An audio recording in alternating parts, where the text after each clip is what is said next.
अॼु असां मौजूदु आहियूं टंडो अल्लाहयार खां 8 किलोमीटर अॻिते ओभर तरफ़ फाज़िल स्टॉप वेझो दरगाह शाह इब्राहिम ते, जंहिंखे माण्हू आम ज़बान में ज्वारड़ियो पीर रहमतुल्लाह अलैह जे नाले सां यादि कंदा आहिनि।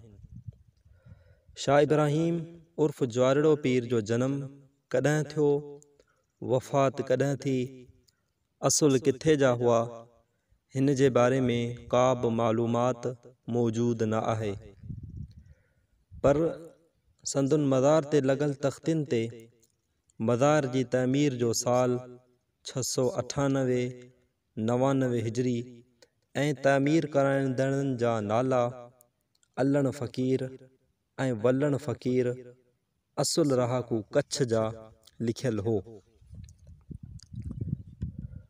चवनि था त शाह इब्राहिम उर्फ़ ज्वारड़े पीर जी वफ़ात खां अटकल 30 साल पोइ संदुन मुरीदनि मां अल्लण ऐं वल्लण फ़कीर कच्छ मां अची ही दरगाह तमीर कराई। उन हिसाब सां हिन वली जी वफ़ात जो साल 668 हिजरी थिए थो।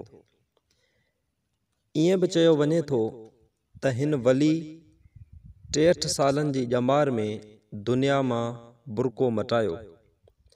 इन हिसाब सां ज्वारड़े पीर जे जनम जो साल 605 हिजरी बणिजे थो।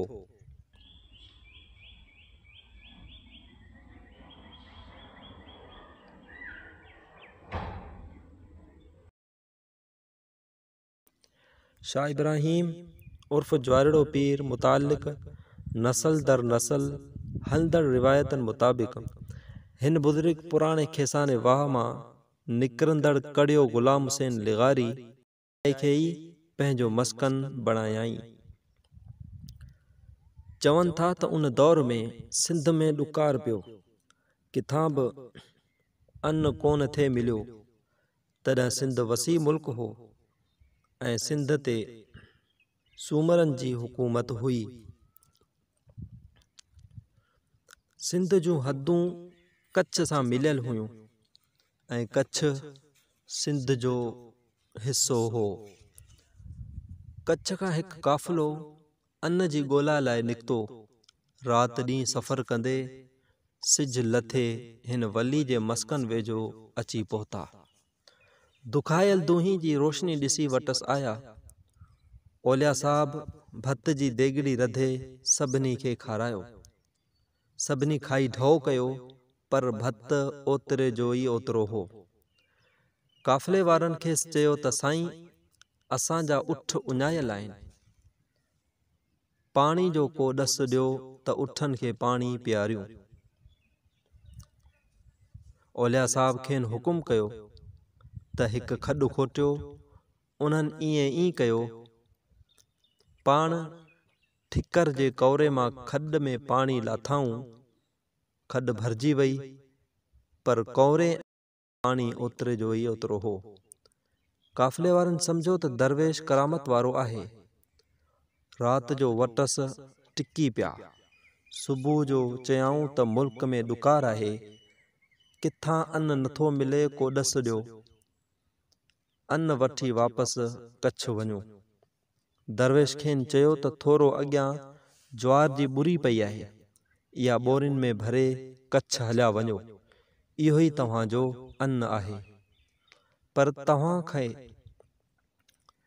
तव्हांखे वापसि पोइते नाहे ॾिसणो। काफ़िले वारनि ईअं ई कयो। कच्छ रवाना थिया। थोरो अॻिते उठ ते रखियल पाखड़े मां आवाज़ थियो। काफ़िले वारनि पोयां लौणू हयो त उठ जी टंग भॼी पई। उठ खे संभालींदे जांच कयाऊं त जिन ॿोरनि में ज्वार जी ॿुरी भरी हुआऊं, उन में अन्न पियल हो। पोइ वरी दरवेश वटि आया। पाण खेनि चयाऊं त मूं तव्हांखे मना कयो हो। पोइ ॼार जे ॾंदण जी काठी गोॾे ते रखी थपकी हणी चयो त हाणे वञो, तव्हांजो उठ तव्हांखे कच्छ पहुचाईंदो। पोइ उठ खे ज़िबह करे ख़ैरात करे छॾिजो। शाह इब्राहिम जे उन ज्वार जी ॿुर्री मां अन्न थियण वारी करामत जे करे संदो नालो ज्वारिड़ो पीर मशहूर थियो।